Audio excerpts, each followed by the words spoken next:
to the next point. We should ensure whatever we see is clear.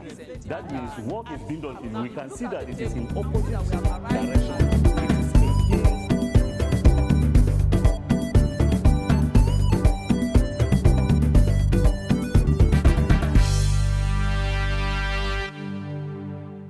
Good day, learners. Welcome to Home Management class.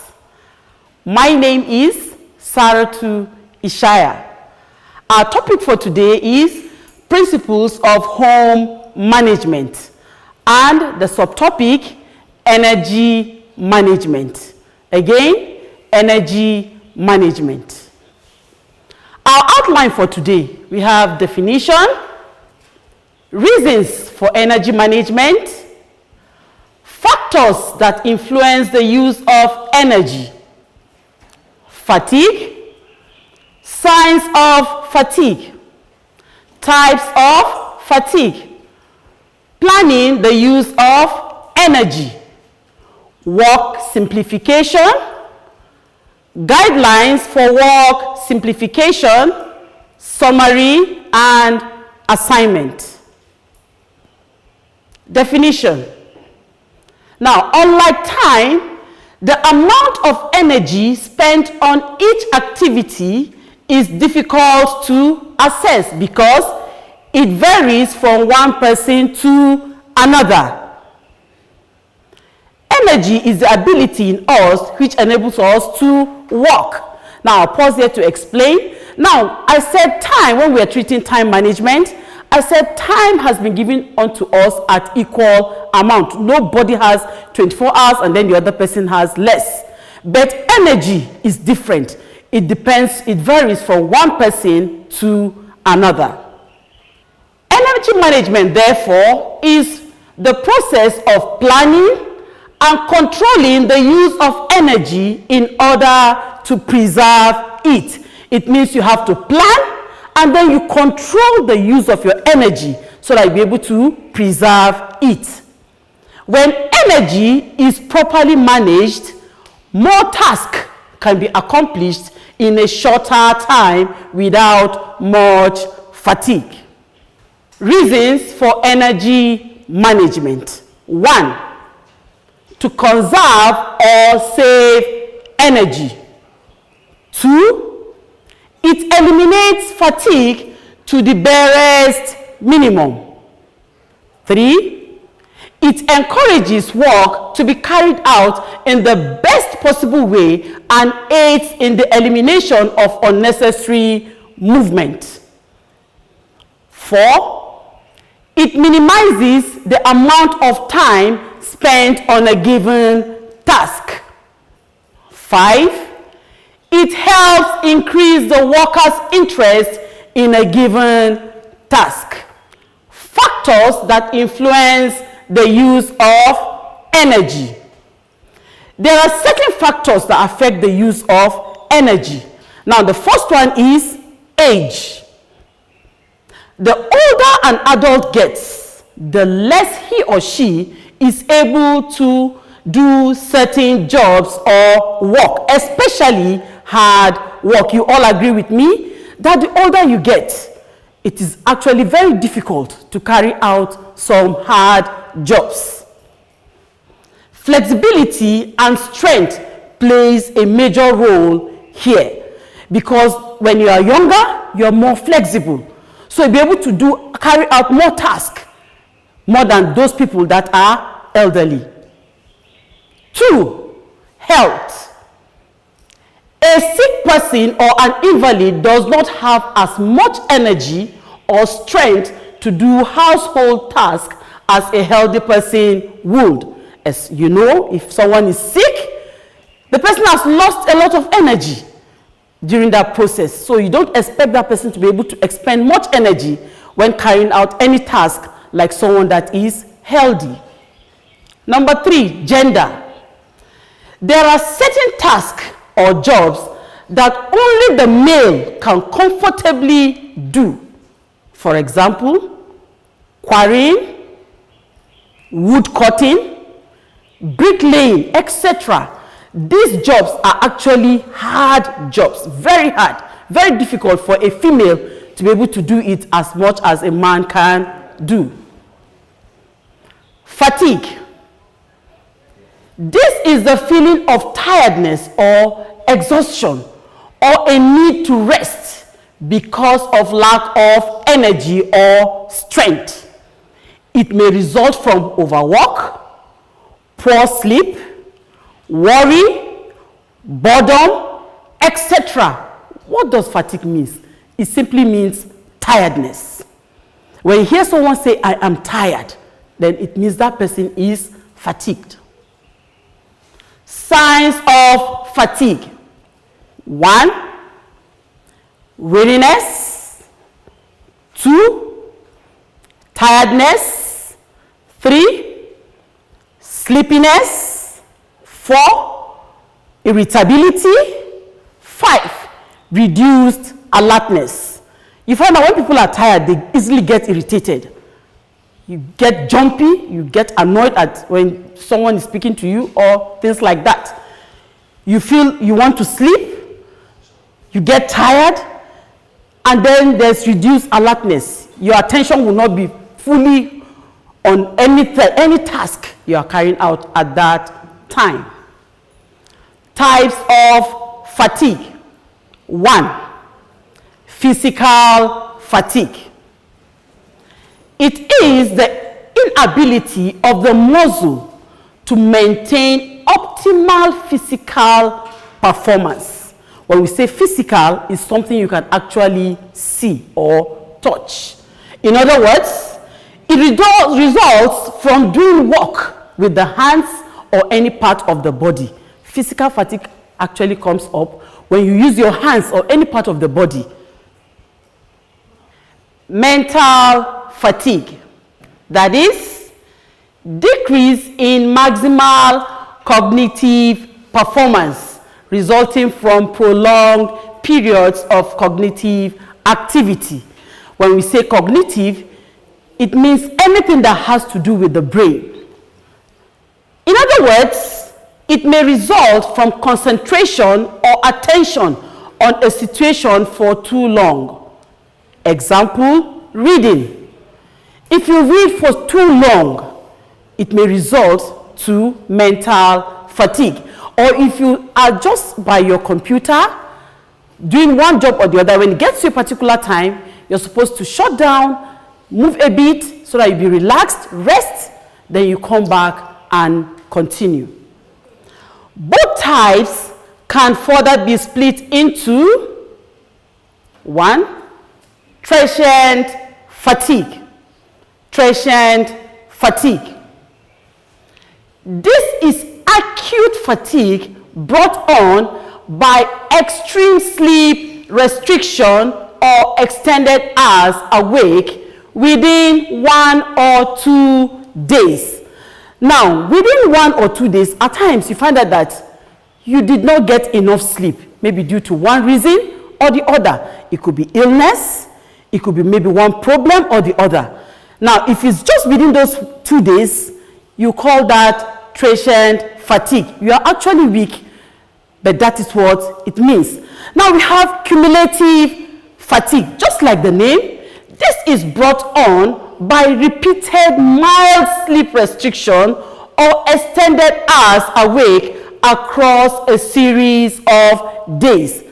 It becomes cumulative. Now, transient, when it continues, can now lead to cumulative.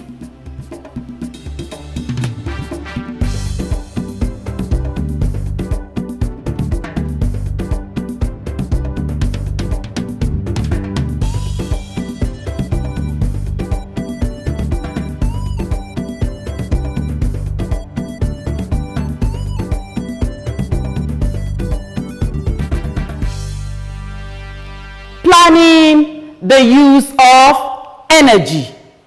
Planning the use of energy. The major decisions in energy planning are when and how, underline that, when and how to perform body work so as to avoid discomfort, and fatigue. We decide how we will use our energy when we decide how to spend our time. Therefore, energy is often interwoven with time planning. Energy planning and time planning are interwoven. You know, time planning has to do with planning how you use your time, what you do, and in that, you also look at how you expend your energy in whatever task you are carrying out at that particular time. Work simplification. Work simplification. This is the process of reducing the amount of time and energy required to accomplish more work within a given amount of time and energy. You know, it's the process of reducing the amount of time or the energy that you use. As we go further, you get to understand what it actually means. Now, to simplify work, to make your work easy, the following factors are usually considered. 1, the worker. 1, the worker. 2, the work. 2 again, the work. 3, the workplace. And then lastly, the equipment. So you talk about the person that is doing the work. What is that task that the person is about to carry out? Where is that task going to take place? And then what are those instruments or equipment you're going to use to carry out that task effectively? At the end of the day, it will help you know if your work will actually be simple or difficult. Guidelines for work simplification. 1, posture. Posture affects the use of energy in any activity. Standing, sitting, and walking postures are important. The way you stand when you are carrying out a particular task, or your sitting position as you carry out that task. Normally, you'll be told when you're sitting in the class, sit upright. Don't sit and bend, it will affect your posture. When you're walking, walk straight. When you're standing, stand on your 2 feet. Stand straight. Example, when standing, the feet should be placed straight ahead and weight kept on the outside part of the feet. Do not stand on 1 foot. It will actually make you become tired. Stand on both feet and that will give you a balance. 2, use both hands at work and divide motions between them as equally as possible. As you are carrying out your task, do not use only one hand. Use both hands so that both hands are actually involved in the task so that you don't get tired easily. 3, plan tasks so that jobs done sitting will alternate those done while standing. If you have so many tasks to carry out, if you have to sit down to do it, then make sure you sit down comfortably on a good chair that is hard and carry out your task. Now, if the next task has to do with standing, alternate it. Don't do everything standing and then the next thing you go and sit down. Or you do one standing and then you do the other one sitting. 4, workers' clothing should be suitable for the work. Remember when we were talking about time plan, we talked about some of the factors that can affect your use of time. And we said the clothing that you use when you're carrying out that task. You don't expect to be in the kitchen with a flowing gown. Or maybe an engineer, you put on high-heeled shoes and the rest. Whatever you're going to use should actually match your kind of job or task. Now, shoes should be flat and comfortable. When your shoes are flat and comfortable, of course, you have the best at the end of your work. 5. Store frequently used items at the place of first use. For instance, sponge and soap for dishwashing should be stored by the sink. 6. Place items so that they are easy to see, to reach, to grasp, and replace. This reduces mental and physical efforts, time, and dissatisfaction. 7. Use labor-saving devices or equipment. You can use a tray to carry dishes instead of carrying them one after the other. Labor-saving devices include electric blenders, washing machines, yam pounders, etc. 8. The task to be accomplished should be examined to see where and how time and energy can be saved. You have to examine it to see what time I'm going to use and then how I can save energy. 9. The worker must have some rest periods during the day in order to eliminate fatigue. Next, work environment should be comfortable and airy so that the worker can concentrate on the task.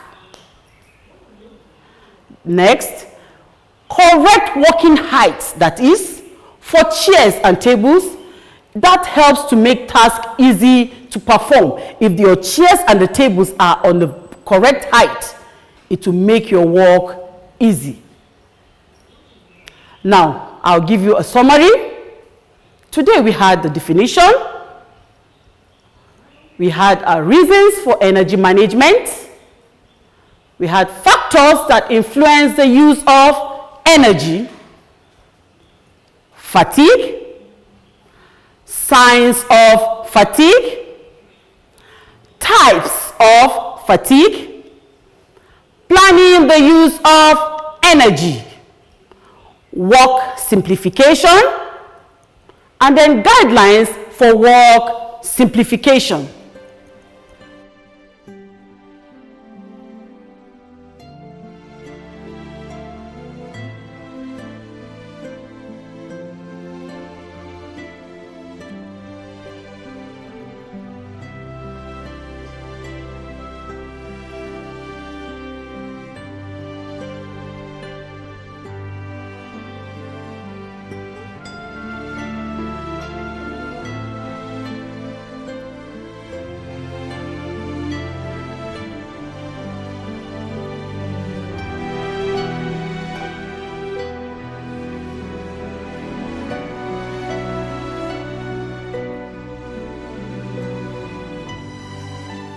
Now, learners, let's go over this once more. Remember, I said the definition of energy management. We said, unlike time, the energy given to us varies from one individual to another. Then we talked about the reasons for energy management. I said to conserve or save energy. Now, energy management eliminates fatigue. Now, it encourages work to be carried out in the best possible way. We said again that it minimizes the amount of time spent on a given task. And we said it helps increase the worker's interest in a given task. You all agree that when the environment is comfortable, honestly, when you're carrying out any task, you do it with the best. The output will be the best because you are not fatigued and you are feeling very comfortable. Now we said the next thing we talked about was factors that influence the use of energy. The first thing we said, age. And like I said, as you grow older, you don't expect to have the same energy like the younger one. And I said flexibility at this point matters a lot because the younger ones are more flexible, so they can actually carry out more tasks than those that are older. We talked about health, that a sick person has lost a lot of energy when that person was down. So you don't expect the same energy output like someone that is healthy. We talked about gender. I said gender, there are some work or tasks that only the men can actually do it. Forget the fact that people usually say what a man can do, a woman can do better. No. At this point, when we talk about quarrying, when we talk about bricklaying, when we talk about wood cutting, the men can actually do the best in these aspects. Then we said fatigue. And I said, simply put, fatigue means tiredness. Fatigue simply means tiredness. And then we have the signs of fatigue. We have weariness.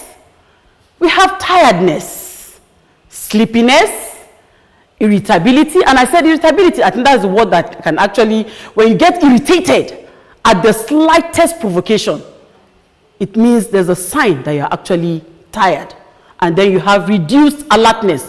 One might be talking to you, then the person will find out that you're not even paying attention because you're actually tired. You'll find out in the school environment, at a point, break time is given for children to go out so that their alertness can be regained when they come back to the class, feeling more fresh and more alert. Then we have types of fatigue.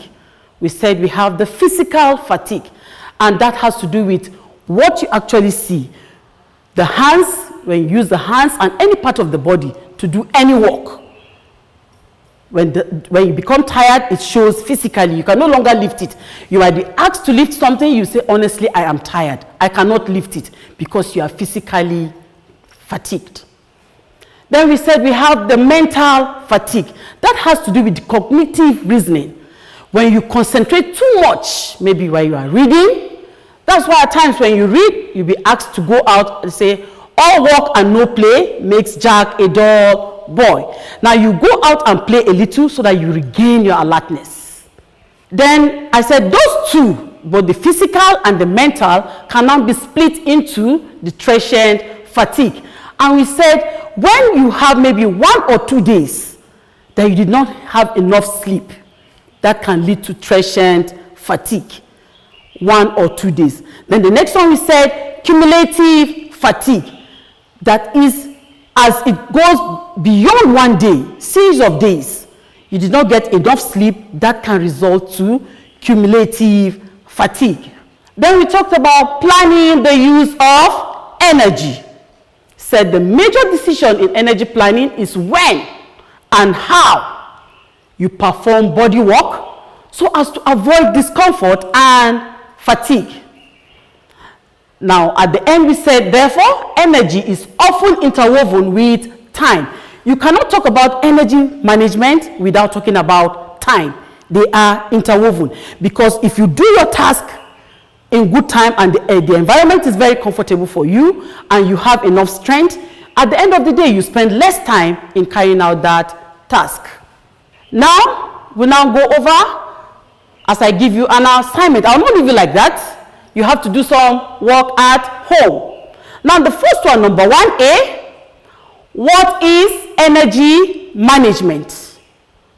What is energy management? 1B, list any 3 factors that influence the use of energy. List any 3 factors that influence the use of energy. 2A, what is fatigue? What is fatigue? 2B, list and explain the types of fatigue. List and explain the types of fatigue. Now, our reference text, 1, we have Home Management for Schools and Colleges by Elizabeth Ayakoha and Margaret Elua. And then we have Home Management for Senior Secondary Schools 1 to 3 by Mary Edna Afani-Jo, Obi Eyisi, J.O. Olusoya, and L.O. Ogunyide. I remain yours, Saratu Ishaya. Now you can contact me through this number via SMS, or WhatsApp on this number 080-6573-1058. Again, 080-6573-1058. Stay safe, keep learning.